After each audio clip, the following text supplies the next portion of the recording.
right, and we should be live. Welcome to episode 2 of the Heartbeats of Adapted PE podcast.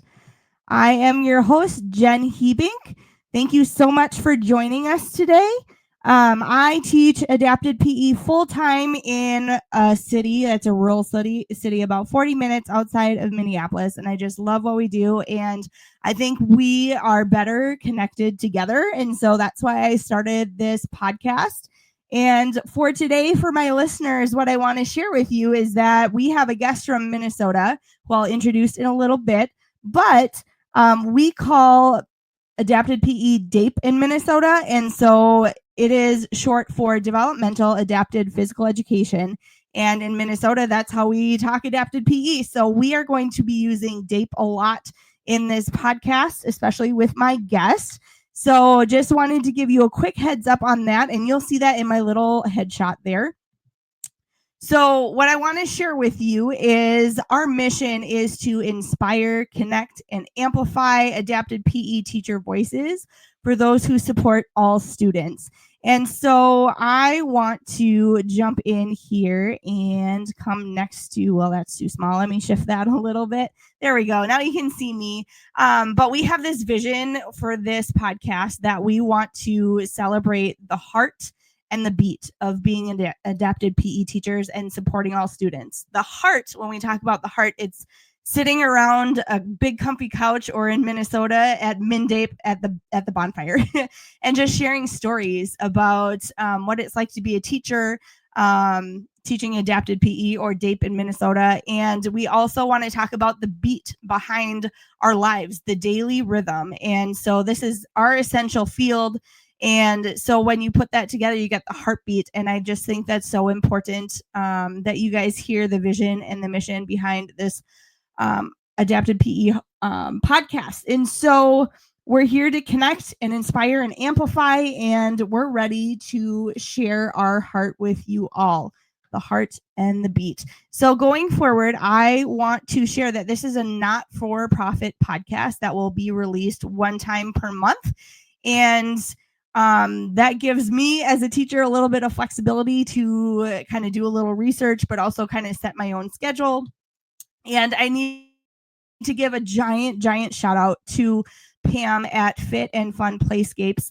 The cool thing about Fit and Fun is that their just ideas and mission behind their company to help all learners move and all abilities moves just lines up so well with our mission as adapted PE teachers and those who support all students that we're excited to just have this sponsorship and partnership with Fit and Fun Playscapes. Thanks to them, they will be bringing you this podcast, and we'll be partnering together for this 2025-2026 podcast year. And so thank you so much to Fit and Fun, and I hope that you all are able to go ahead and check out Fit and Fun, and they're on X at Fit and Fun Play is their handle. And then in order to follow us, Heartbeats of Adapted PE podcast on social media, we have on X at Heartbeats of Adapted PE, and then same thing on Blue Sky, Heartbeats of Adapted PE at bsky.social. And then you can always just send us a Gmail at Heartbeats of Adapted PE, all spelled out except for the PE part, at gmail.com. And so exciting news. We dropped our first episode on Apple Podcasts and Spotify this last week. So you can find our first episode there. We talked to Justin and Jeff and Katie at Shape Baltimore, where we premiered, and having the Teachers of the Year from 2024 was such a cool experience, just to listen to their stories, listen to their background, and what they were so excited to present and how it went at Shape Baltimore. And there's so many little tidbits that I would love for you all to check out. So be sure to check out Heartbeats of Adapted PE podcast on Spotify and on Apple Podcast. We would love to have you listen there as well. You can also interact with us live, and that is on our YouTube page at Heartbeats of Adapted PE podcast. please join us there. You can make some comments and things like that and interact with the show. So the next thing I want to do is I want to share how amazing the HPE Collective has been. We've been working with Jordan Manley to partner in bringing this podcast over to the HPE Collective. What it is just a group of amazing health and physical education teachers that love interacting with each other on social media, but just don't like that noise of all the different things that don't have to do with physical education and health. And so this is a registered and RSVP event where you can just interact with other people, like-minded people, and continue the conversation beyond just this time. And so moving forward, I promised you, listeners, that I would bring you high-quality guests who understand our profession and understand how to support students and would help us become better teachers and supporters of those students. And so in doing that, I do need to shout out to Shape America. This is also on their YouTube page. So be sure if you're following or if you're not subscribed to Shape America's YouTube page, be sure to shout out to them too. And that is how we're hitting so many different areas. So we have a couple of different YouTube pages. So again, the YouTube pages are the Heartbeats of Adapted PE. And then we have the Shape America YouTube and we have the HPE Collective. So again, I promised you high quality guests, and now we're going to bring him on. This is Rich Burke. He's one of my mentors and amazing people and MINDAPE committee members. He is a longtime adapted PE teacher, and he will share how long in a moment. He's retired, and he's also the statewide DAPE specialist, again, for those of you just joining, Developmental Adapted Physical Education in Minnesota. And so he's one of the teachers, Rich, that always makes me better every time I talk to him, and has just left such a legacy in Minnesota. And I'm just really glad I get to talk to you all the time. I don't know what I would do.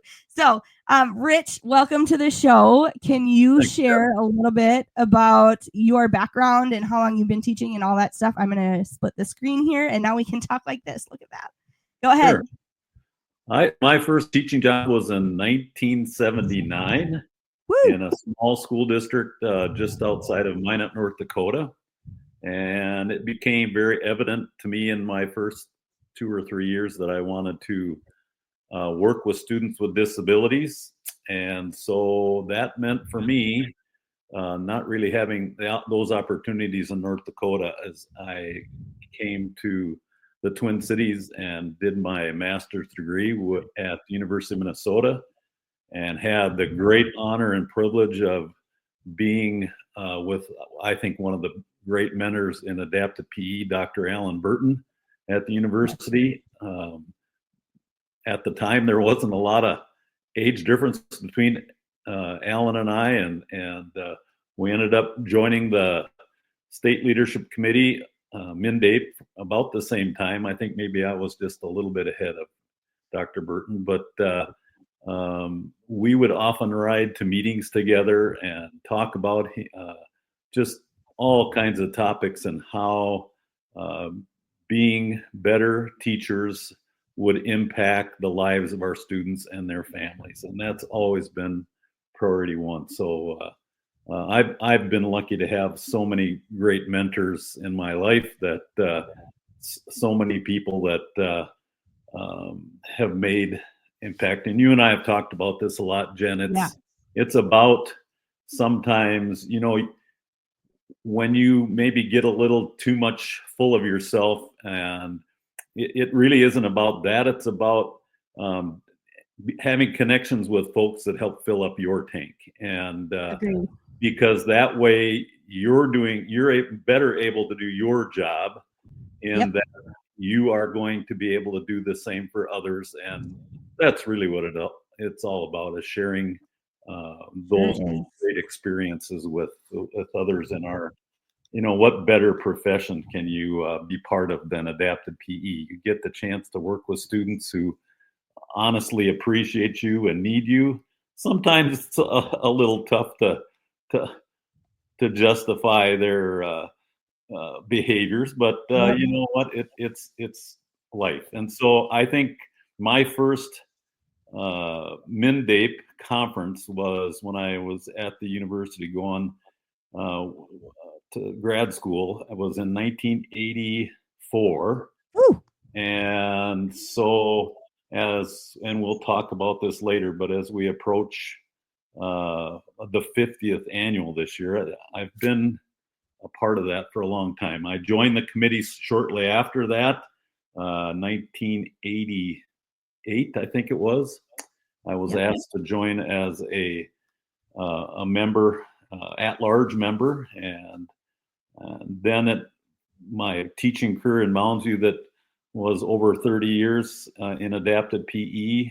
I think it's almost been 20 years now that I've been the statewide DAPE specialist in Minnesota. So that's been another just huge honor. And I guess the last thing and I think you'll chat about that too, is in 2004 in New Orleans, I was honored as the national. Back then it was AFERD, and the structure looked a little different, but the benefits are still the same. And you followed up then in 2022, so I was so excited. And in fact, when you were down there, I couldn't attend, but I did have a live stream going on of my own and got to watch that, and it just, my heart was bursting that day. So it was pretty cool. Proud Papa. Yeah, it kind of feels like that sometimes, Right? At our spring meeting last weekend, I don't remember who it was, but somebody mentioned that. I think it's pretty true, is I'm coming to the time in my career where I'm finally aging out. Yeah. So, that's all right. It is all right. It's been a wonderful life, and I just can't imagine myself having any other career than an adaptive. Yeah, I agree. Let's talk about New Orleans, because both of us kind of received our awards for National Teacher of the Year in New Orleans. And I know for me, there are so many memorable moments. What are some memorable moments from your 2004 experience as Teacher of the Year? You got to remember, in my life, I grew up in Minot, North Dakota. And yes, Minot was my graduating class at Minot High School was 750 students. It was a big graduating class. There were, but the whole town was only 30,000 people at the time. And so when I just made the decision to come to Minneapolis to go to the University of Minnesota for my master's and then beyond, there were more people at the University of Minnesota than were in Minot, North Dakota. So that, wow. I always have to remember that in the Minnesota university system, there are 40-some thousand people, and so that was bigger than the town I came to. So my first days at the university were awestruck. I mean, I was like, holy cow, okay, this is it. And my wife was still back in Minot teaching, and so it was pretty awesome, to say the least. So awesome. But New Orleans was a great experience. I still am in touch with a few of the people who were toys in other areas, the elementary toy, and some of the other folks that were in that toy class were great folks, and I was always happy to be connected with them. On a personal note, when my family came down and joined me, our family highlight was getting to go to one of Emerald's restaurants when we were down there. Okay. Yeah, they have such good food. And I think a really big difference between like we just went to Baltimore where you could just walk everywhere and get Chipotle, right? Whereas in New Orleans, you have to walk everywhere and sit down and eat. That is the tradition down there. That is the culture. But they have such good restaurants down there. And riding the what was it called? What street was it anyway? The train down Bourbon Street, and it was just a really great experience. You said something about your suitcase not arriving. Can you share more about that? Did it have clothes or was it equipment? It was a little of both. But when I realized that I had checked into, I'm not a big, never have been a big conference hotel. I've always tried to find a place that's close to the convention center, but kind of be able to kind of have my own space too.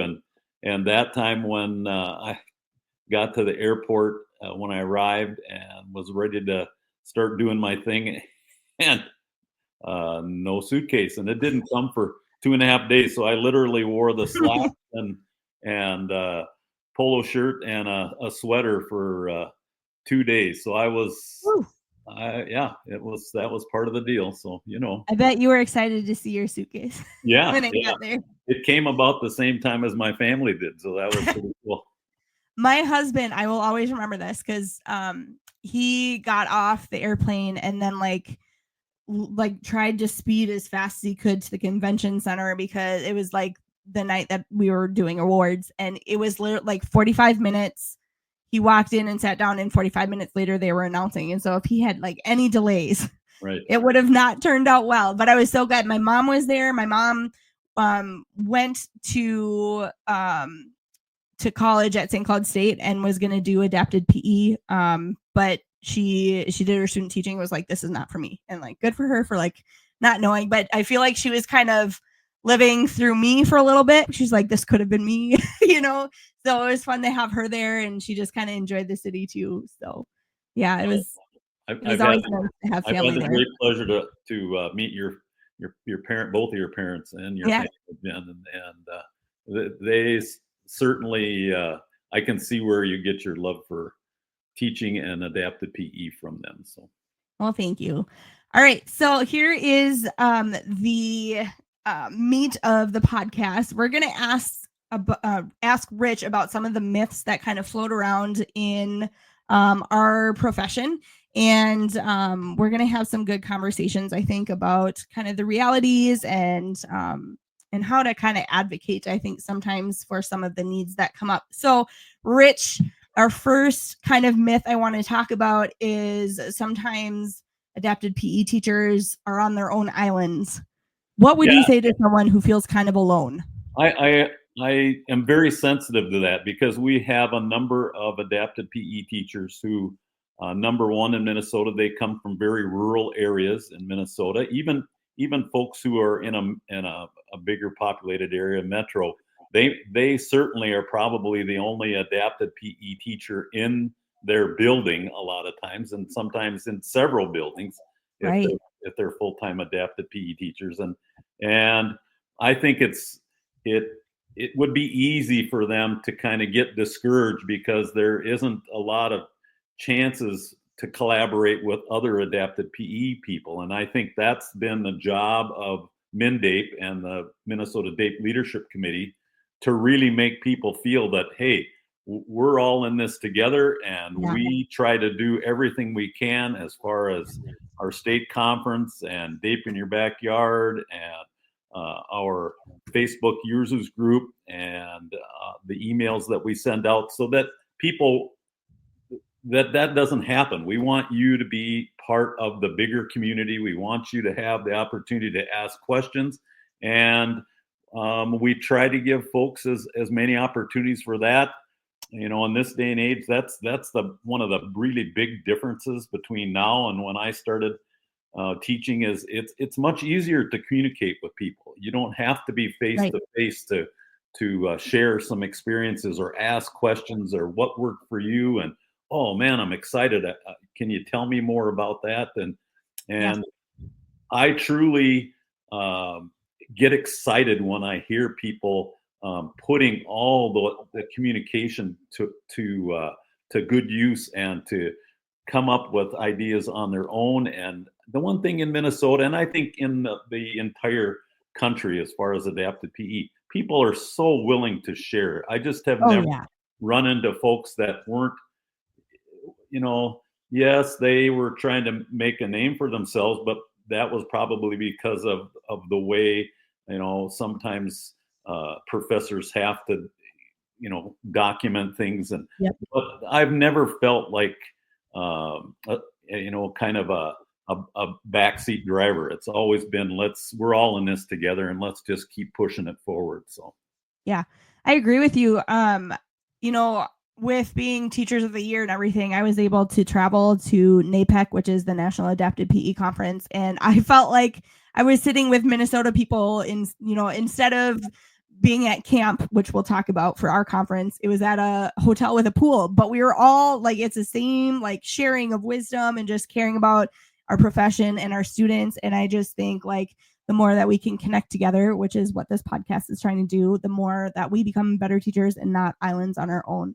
Yeah, I totally agree with you. And I think that the second thing with that is that we all need to remember that our lives, no matter where you think you're at professionally, we are the result of all the efforts that came before us. Oh, yeah. We're building on this, we're on this plateau wherever, if it's good, bad, or indifferent in your mind, as we're, so that island that we might be on, there's a lot of people that have pushed us up to get to that point. So don't ever feel like you're the only person. There's lots of us out there. So yeah.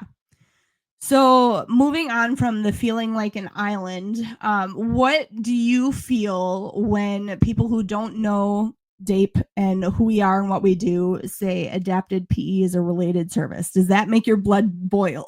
Like, yeah, because it's been the same comments for forever. I mean, literally in Minnesota, we have had this state criteria for DAPE qualification for students.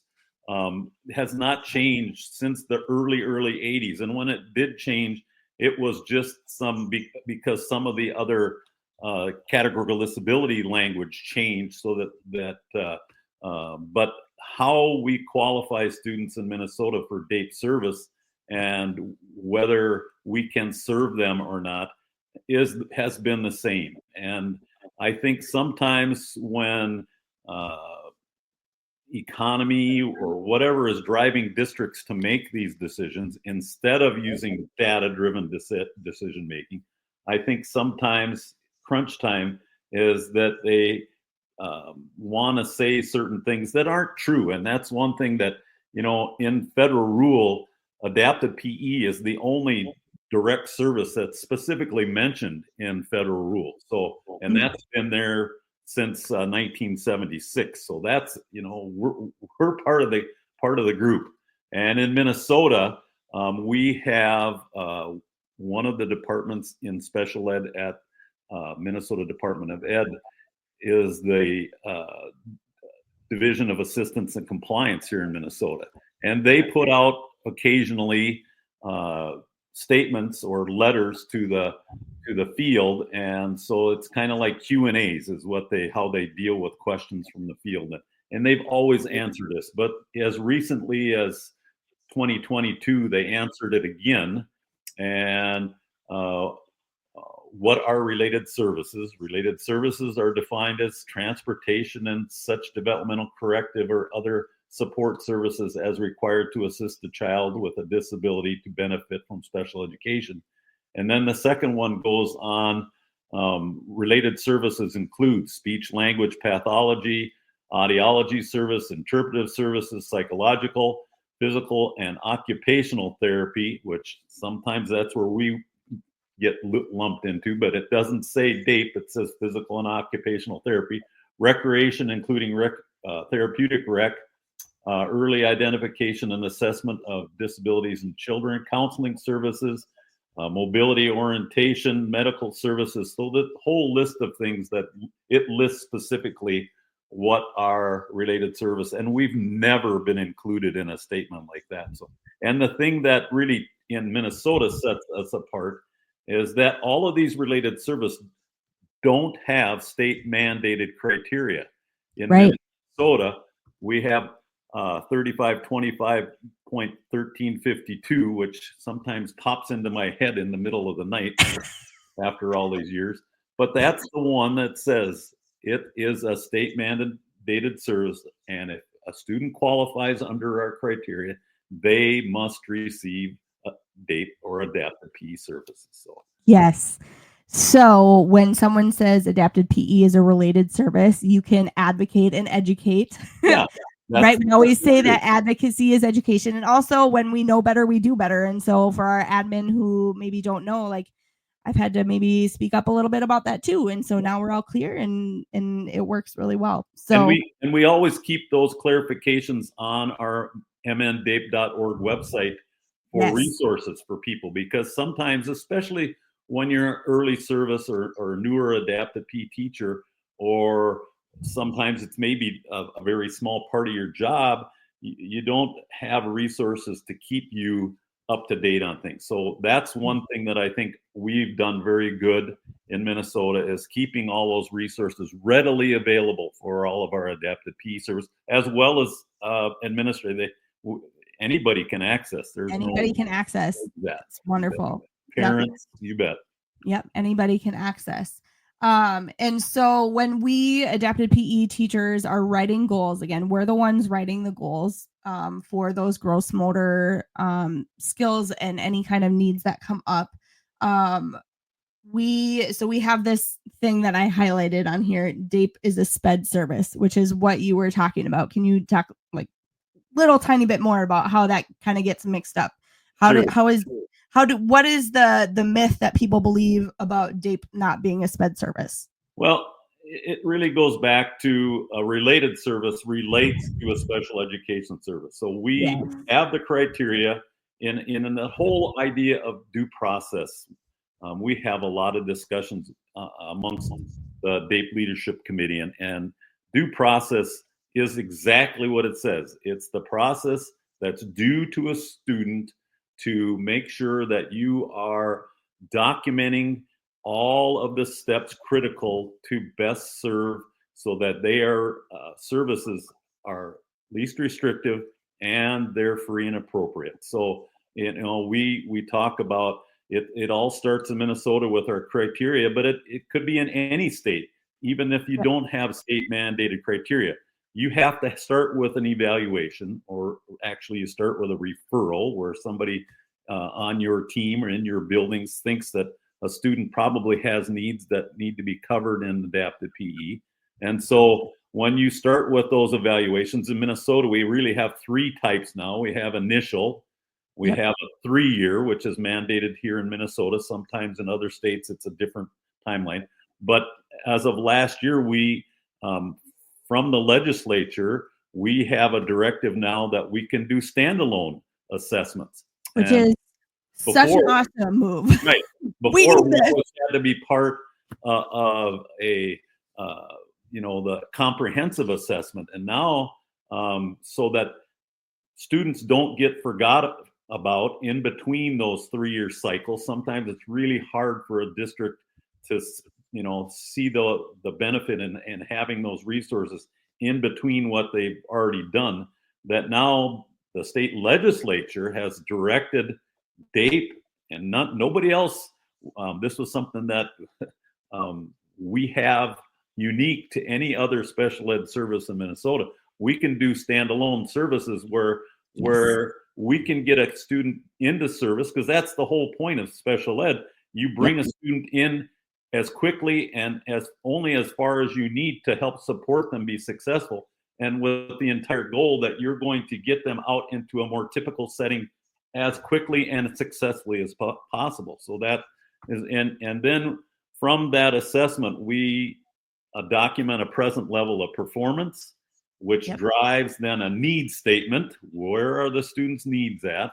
And from those needs, then we look at, in special ed, goals and objectives. But really, the way I've been looking at it and talking about it for a lot of years is goals and objectives are really just like standards and benchmarks. So we have physical education through Shape America, through Minnesota now. In 2018 was the last time we have our revision of our state standards. They look very, very similar to the national standards at that time with the 5.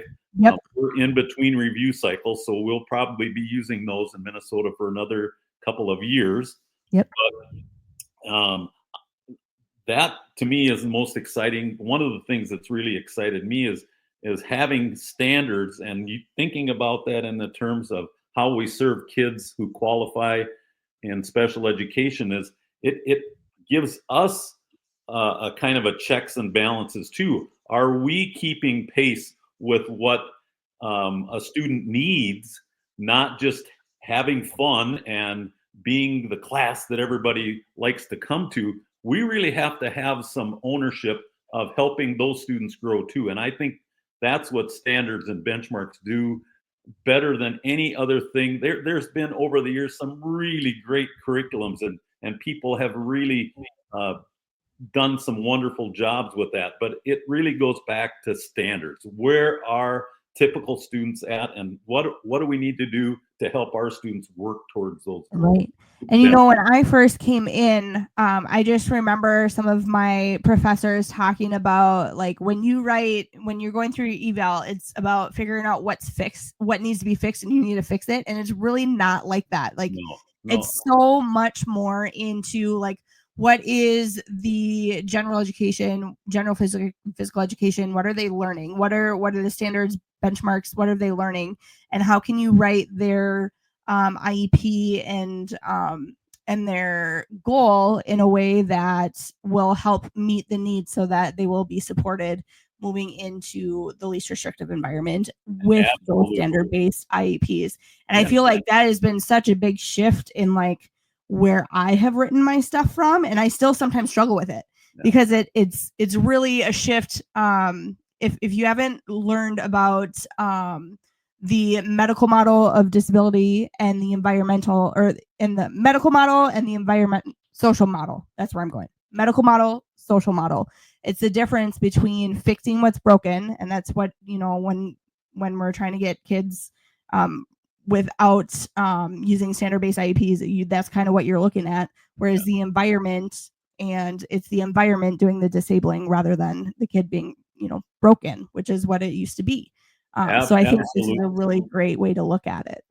And I think too, so many of our students have these characteristics that are kind of related to their, not that we're trying to just make these broad statements, but certain students that we see who aren't independently successful in physical education, it's not all about their motor or physical needs. It's about all those other kinds of things that make, and you know, national standards now, it's standard 4, but in Minnesota standards still 4 and 5, where it's being part of a team, it's follow rules and look at a lifetime healthy active lifestyle. There's just so many things in those last 2 standards that we need to be part of. And so that once you determine where those needs and you write those goals and objectives, it's up to us to go back to our building teams and say, here's the kind of service delivery, you know, is it more of a direct service or somewhere on that continuum all the way to indirect? And people need to remember that it's about, you determine those with LRE and free appropriate public education, but it really is about where those needs are. And that's why it's so important. Back to the kid.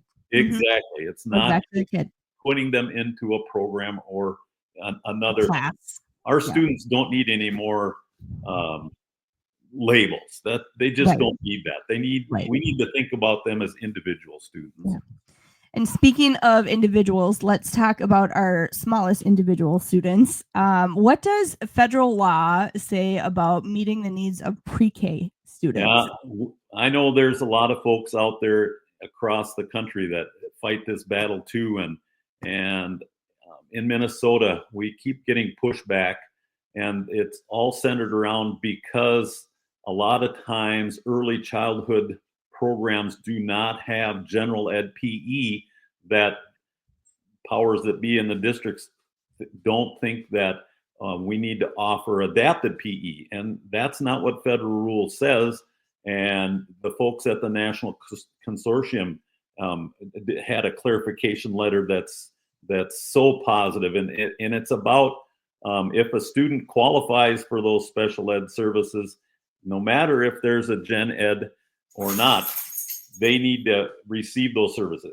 It doesn't mean that a district has to offer general ed PE, but it does mean they have to offer adapted PE. If a student qualifies, those needs need to be met through those services. So. Right. I'm going to be doing an early childhood podcast later this summer with, I don't know if you know Heidi Ambrosius from California. She does early childhood, and I'm going to have Dr. Allie Bryan, who's researched the early childhood adapted PE. And so I am super excited to like get into that later, because I'm not an early childhood person, but it is like something that I think needs to be chatted about and shared about, and just kind of the data that I had to research for my master's program, just like I'm excited to talk about it. But also, like, on the opposite end of the spectrum, what about like transition students? So that's 18 to 21, same thing? Yeah. And it's the same thing. It's the same clarification. Even though in those after a student has graduated from their high school setting, and they move into those transition, typically 18 through their 22nd year. Yes, there is no physical education, but if a student still qualifies, a district in Minnesota and federal rule should be providing those services to meet those needs that qualify a student for those services. And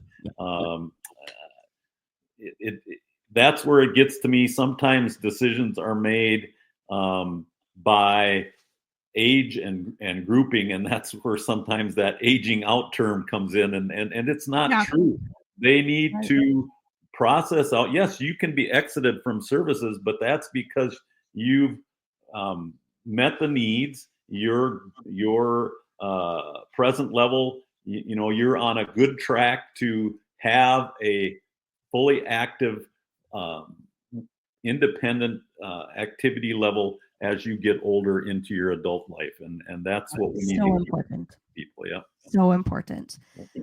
So getting into another kind of big myth that everybody across the country is like, well, what do we do about this? What would you say about someone who's worried that their staffing and caseload numbers aren't adequate? How would you address that? Yeah, I remember the year that I was named National Toy, and I think one of the first workshops I did was in Michigan, and one of the sessions I did was on smaller group activities, and somebody made a great Rich, I have 75 kids or 80 kids on my caseload. How am I supposed to spend enough time to really develop what those needs for those students can be? And it's the same thing here in Minnesota. We don't have maximum numbers on our caseloads in adapted PE. It is to be determined by your district team. It's really sometimes becomes more of a work to rule part of the deal with in your district your union presence, because it really isn't.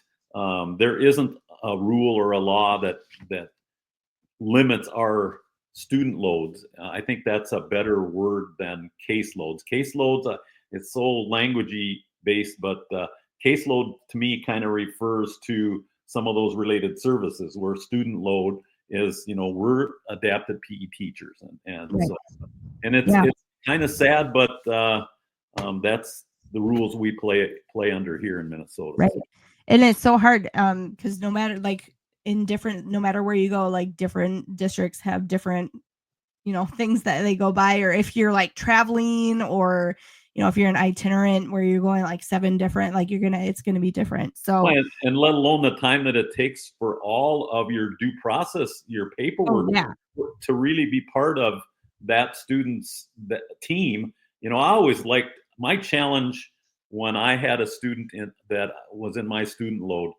I wanted to be the student or the teacher on that team that knew that student as good or better than all of my peers on my team. So that true. When we came to an IEP, or when we came to a report out for an assessment, and whoever was leading the meeting, whether it be the case manager or some district level person, and they after my data, and the person would say, do you have any more questions for Mr. Burke? And they all, no, we're good. We've talked on the phone. We really feel like he knows who our student is. And that to me was I could biggest compliment ever. Boom, mic drop. At that point, you try not to act like you're too full of yourself, Yeah. And that goes for due process stuff too. I always wanted to be the person on my team that knew what Minnesota rule and what due process was supposed to look like better than anybody else on my team. So yeah, and I feel like I always want to be better, and so when I don't know the answer, I know somebody who does, and it's going to be Rich, or it's going to be the MnDAPE committee. But I think that's why we work so well together. Whoever has a question about anything, we can always find the answer to, because we're really well connected, and that's just what works so well for us. Absolutely. But again, so going back to the due process, and I feel like so often DAPE teachers, adapted PE teachers, are left out of those meetings, and we talked about how we are part of that IEP team. And I know, when I go present, I don't know how you feel about this, but I want to, number one, know when that meeting is. I want to have my data ready, and just have everybody understand we are part of that team. So how is that when someone says, I don't know if I'm part of this team, or there's that myth out there, what would you say to someone who says that? Well, I think it's really about another one that goes back to communication, here in Minnesota, and it's best practice in a lot of states where I've talked to other folks. There is a due process file for every student that includes, when their initial assessment was, when their next 3-year comes up, when their IEP dates are due. In this day and age, it's just not very hard to keep track of those things. I could see back in the paper pencil days that, copies would get misplaced, and, if you had a good learner studies secretary, or if you had a team lead who was really good at keeping track of those dates, once in a while they get missed, and inevitably you'd come into a building and somebody would be walking right directly to you, down, going, we did it, Rich. We forgot you. And we got this assessment that's due. Okay, when? Well, tomorrow. And my goodness. And that, I think, used to happen a lot more. I think electronic files and IEPs being on, student plans and other things here in Minnesota, I think it's easier for that not to happen, but it still happens. Yeah. And so I think that's where just being part of that building team in my districts and pushed in Minnesota, we've really talked about motor teams. Okay, so we have an adapted PE teacher, we have related services of OTs, PTs, we have our related services of a nursing representative, we have somebody from a special ed leadership role in the district, those kinds of things, and having that network of people that you meet together. It could be semi-annually, it can be quarterly, it could be monthly, whatever your district will support. But that way you have one more person at least on a building team that can kind of keep an eye out for each other. Just like I can keep an eye out. This really sounds like we should be doing this kind of fine motor assessment, or this kind of, assessment for mobility within the building. And I can help, if that PT is not there, I kind of know some of the things that they might use. And so it's time for me to say, have you gotten a hold of this person yet? Same thing. I hope they do that for me. And that really does help. So I would hope that because it is about teams in Minnesota. We're all about teams. Districts are required to have these teams, and each building is required to identify who every person in that. And when we are talking about low incidence disability, especially, Holy moly. Then, you don't maybe see that person in your building. Right. And so it does. It kind of goes right over your head, and it just can't be that way. Right. Yeah. So I'm just thinking now, because we're going to get into a little bit about in Minnesota, we have Unified Physical Education and a partnership with Special Olympics Minnesota, and it's really just working for our state. We have teachers that are very committed to it, and we have such a great partnership with that. Can you just explain in your career, from the time that you started teaching, what has this partnership, as you observed, impacted Minnesota? Like, how is it impacted? Yeah, I think it's been a journey. I think Special O in my lifetime has been around since the 70s, and they do a lot. I remember the first things that I ever used from that were created by Special O were these task analyzed steps on how you might teach a student with certain kinds of disabilities or certain kind of learner attributes, how to pick up these skills, or how would you backwards chain so that you made it easy enough so that it was something they could do, so that they got a part of a skill so that you could build on later on. So that was way back when. It was a really good, not only for adapted PE, but for PE in general. It looked at the steps that we needed to take. But then 15, 20 years ago, it really came into play. Special O had the sight and the forward thinking to talk about unified, and having those unified programs. And the thing that here in Minnesota happened is that they came with some support. It wasn't just like, okay, here it is, you got to put this in and you got to run with it. I think they showed people how they could support you, and that with information and demonstrations, how to get people interested from gen ed and special ed. And again, way back when our logo for Minnesota DAPE was a tennis shoe with two laces, and one of them was gen ed PE and the other one was adapted PE. And it's how do we make that, not how do we make that connection? And I that's the thing that I like about Unified and Special O coming in to be part of our big picture. Is it really is about giving opportunities for connections to our peers and other students and staff in the building that, it's like opened a lot of eyes, and anything we can do for that, I'm all for it. Sometimes it's hard to think about what it was before. And it's not the be all end all for all of our students, because some of our students are just not in those areas. But boy, oh boy, what a great honor that Special O has stepped up and helped. I just can't even imagine. I'd love to see somebody do some numbers about how many lives it's impacted. It's just, and I know your story is about unified soccer, and I think about how that opportunity for those students and how wide-eyed, bright-eyed, it was like, whoa, and being able to coach that was like one of the highlights of your life so far too, I think, right? Yeah, I think the coolest thing about Special Olympics Minnesota and doing Unified, like, it not only impacts the person with the intellectual disability, but it also impacts the coaches or anyone who has worked with the program. I mean, even tomorrow we have tryouts for like I said, I'm head coaching the MLS Unified soccer tournament or soccer team, and it's just really exciting. We get to travel to Portland and play in their stadium, and then we come home and have a home game and play in Allianz Field right after the Minnesota Loons, and it's just such a cool thing.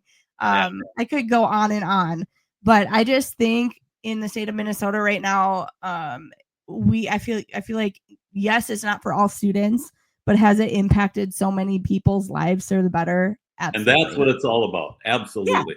Yeah. And we have so many people on the leadership committee that have taken and run with us. And again, it's just been another absolute share. Nobody's trying to hang, well, we did this, and no, I'm not going to tell you how we did it. You figure it out on your own. No, that's just not been the way it is. It's so Yeah. collegial and so collaborative that kind of thing just makes my heart so happy and so full. So Absolutely. Yeah. So, and speaking of sports, Minnesota has this amazing Minnesota State High School League. Can you share a little bit about what that, how that has been developed and what it kind of looks like in Minnesota? yeah, it's been, in Minnesota, we have 3 divisions now. We have a division for students who have cognitive impairments. We have a division for students who have physical impairments, and we have a division for kids who have autism spectrum disorders. And so we have bowling, we have Minnesota, you would think that's Minnesota. We have floor hockey, and then we have indoor soccer, and we have indoor softball. So those are, and then the bowling now has just really taken off. And so we are giving students to have an experience within their own schools that would have never been possible. Students have a chance to be on a competitive team, and they have a chance to earn a varsity letter, and they have a chance to, represent their school out in other areas of Minnesota. And it's been something in Minnesota that there were a few really forward-thinking folks back in the 80s again, late 70s, early 80s, that kind of got together on a small group, and the Minnesota DAPE Leadership Committee was part of that group, and talked about, hey, what can we do to make this happen? And it really started with kids with physical impairments, and then the next thing we added was kids with cognitive impairments, and then about 15 years ago we added kids with autism spectrum disorders, and trying to figure out what sports really work well with not only the team aspect, but some of the individual needs that they, as students, might have to be successful. So that's where the bowling comes in with the, bowling, yes, is a team sport, but it's really kind of individually based. And so some of our kids with those processing kinds of needs, they can do that because they're in there, they're doing their thing for their team. So I love bowling. Bowling is just it's good for everybody. It's a lifetime sport. Like, absolutely. It's just so good. And the nice thing, it allows people, students and outstate Minnesota that maybe have lower numbers and don't have enough to field a team in these team sports. They might not even have a bowling alley in that city, but they can go to a city somewhere close, and they can bowl and record scores, and even do an electronic meet where they're gonna do their thing and compare scores with another team, and that's how they figure out how that duel or whatever smaller tournament worked. And so then if they get enough of those scores, they can actually qualify for the state tournament, which in Minnesota is just huge. Yeah, and that's what I was going to say. Like, they get a chance, the Minnesota State High School League, not only for general ed students to participate in this state tournament like any other state, but our kids with intellectual disabilities or ASD or whatever their classification is, they're able to compete for a state tournament title. Absolutely. So great. So, all right. And speaking of just MinDape, right, we're going to get into our last little section of the podcast here. And here we go. Rich, tell us, because you're coaching the committee, I believe, for the 50th annual MinDape conference. Tell us about what's happening. Yeah, there are 4 of us this year, because typically it's 2 or maybe 3 co-chairs for our annual state conference. This one, like Jen said, is the 50th annual. So we really wanted to make sure that we were going to offer something that was special to everyone, not just us in Minnesota.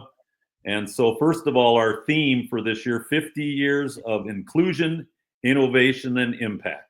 And so I'm excited. I think my co-chairs, Mike Doyle and Heidi Fisher and Kay Oling and myself, We're just working on the other thing that we're trying to do because it's 50 is we're going to figure out a way to loop in some of our retirees who had a big impact or were just part of this whole thing so that we can celebrate in a big way. So we I love that. don't really have that nailed down yet, but I guarantee you it's not going to be because we don't put the effort in to make it happen. So we always have our state conference the last Thursday and Friday of September. We have a really good partner in True Friends and Camp Friendship, which is by Annandale, Minnesota.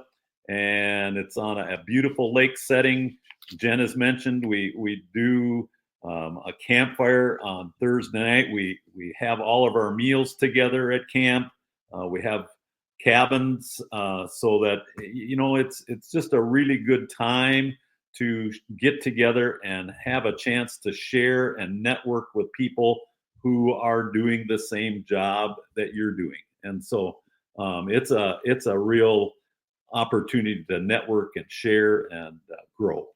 It's so good. I know like people who have flown in from all over the country to come to MnDAPE, the Teachers of the Year from the different districts, National Teachers of the Year. We have always such a good lineup of presenters.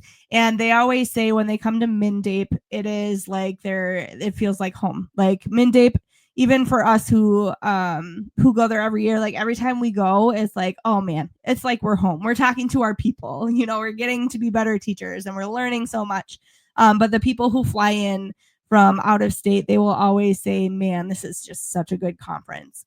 And so we're so excited to see what you bring us for the 50th MnDAPE conference. If you can't get excited for a 50th of anything, especially the Minnesota DAPE conference, you just, you got to be a hard case because this is exciting no matter, what your opinions are on the deal. So right. It's so good. So again, Rich is co-chairing that with a few other of our MnDAPE friends. And so I'm going to let Rich pop out of the main stage area of our broadcast. So Rich, thank you so much for coming on and just talking through some of the things that are kind of myths out there and kind of just what we call like busting the myths of adapted PE. There you go. But just kind of bringing some clarity, and especially with like the pre-K and the transition, there's just so many things that we got to talk about. So I just really appreciate you coming and talking about that. So I'm going to let you go. So just hang in the green room there. So hang on one second. Thanks, Rich. All right. So with that, I always love kind of wrapping up the podcast with some takeaways from today. And I think the biggest thing is that we're standing on the shoulders of the people before us who have set us up to have a better time supporting our students, doing better at our jobs, people who have fought some fights that we don't have to fight, just so that we can all be better. And we do better connected. When we know better, we do better. And just some of the things that Rich talked about, we're not on an island.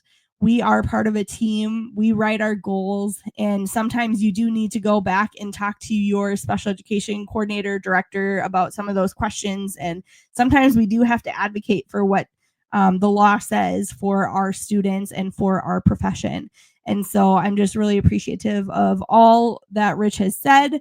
My fellow National Adapted PE Teacher of the Year from Shape NOLA, I was Shape NOLA. He was AFERD. And so we've got some years between us, but the common place where we received our award. So that was kind of cool. So Rich has always been such a coach and a mentor to me, and I'm a better teacher because of him. And I know that he's a better teacher because of the people that were in his life. And so again, to be able to continue that forward with new and incoming teachers is going to be so important. So those are my takeaways from today. Introducing our next guest coming in June. This is Dr. Megan Johnson. And when I asked her for a headshot when we were doing our Shape Baltimore presentations, she sent me this because in Minnesota at the time it was negative 40 degrees. So you will see her live and in person on this broadcast, not in hats, because today in Minnesota it was almost 80 degrees. So it's good times. So thanks again to Rich Burke. Thanks to our listeners. And again, Dr. Bryden Carlson Giving for creating this amazing logo. Just like makes my heart so happy every time I look at it. And again, thank you to Fit and Fun Playscapes for being our sponsors for this podcast year. We love Playscapes, Fit and Fun Playscapes. And again, these are all the places that you can find us. We're on X, we're on Blue Sky, or you can just send us an email through Gmail. And again, you can watch on Heartbeats of Adapted PE podcast on YouTube, on the Health and Physical Education Collective, and currently on the Shape America YouTube page as well.